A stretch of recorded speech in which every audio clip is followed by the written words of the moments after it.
Hi friends, welcome to my channel Lara times.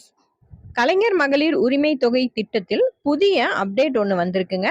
அந்த update என்ன அப்படின்னு பார்த்தீங்கன்னா, கலைஞர் மகளிர் உரிமை திட்டத்தில் நிறைய விதிமுறைகள் வந்து வகுத்திருந்தாங்க.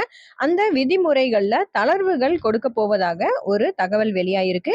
அதை பற்றின டீட்டெயில்ஸை தான் நம்ம இந்த வீடியோவில் பார்க்க போகிறோம். வீடியோவை ஸ்கிப் பண்ணாமல் பாருங்கள். இது வரைக்கும் நம்ம சேனலை சப்ஸ்கிரைப் பண்ணாதவங்க சப்ஸ்கிரைப் பண்ணி வச்சுக்கோங்க. அப்படியே பெல் பட்டன் அழுத்திட்டு ஆல்ங்கிறத ப்ரெஸ் பண்ணீங்கன்னா ஃபர்தராக அப்லோட் பண்ணுற யூஸ்ஃபுல்லான இன்ஃபர்மேஷன்ஸ் உடனடியே உங்களுக்கு நோட்டிஃபிகேஷனாக வரும். வாங்க வீடியோக்குள்ளே போகலாம். கலைஞர் மகளிர் உரிமை திட்டத்தில் பயனாளியாக சேருவதற்கு நிறைய நிபந்தனைகள் வந்து விதிச்சிருக்காங்க. அதுல என்னன்னு பாத்தீங்கன்னா, குடும்பத்தின் ஆண்டு வருமானம் 2.5 லட்சமா இருக்கணும். 5 ஏக்கருக்கு குறைவாக நன்செய் நிலம் வச்சிருக்கணும். இல்லாட்டி 10 ஏக்கருக்கும் குறைவான புன்செய் நிலம் வச்சிருக்கணும். ஒரு ஆண்டுக்கு வீட்டு உபயோக மின் பயன்பாடு பாத்தீங்கன்னா 3600 யூனிட்டுக்குள்ள இருக்கணும். இந்த மாதிரியான பல நிபந்தனைகள் வந்து மகளிர் உரிமை தொகையில இருந்ததுங்க.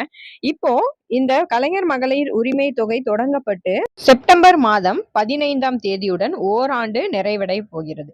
இந்த ஓராண்டு நிறைவடைவதை ஒட்டி இந்த திட்டத்தில் சில மாற்றங்கள் கொண்டு வரப்படலாம் என தகவல் வெளியாகியுள்ளது. அதுல பாத்தீங்கன்னா முக்கியமாக ஆண்டு வருமான உச்ச வரம்பு 2.5 லட்சத்திலிருந்து 5 லட்சமாக நிர்ணயிக்கப்படலாம் அப்படின்னு அரசு தரப்பிலிருந்து தெரிவிக்கப்பட்டிருக்கு.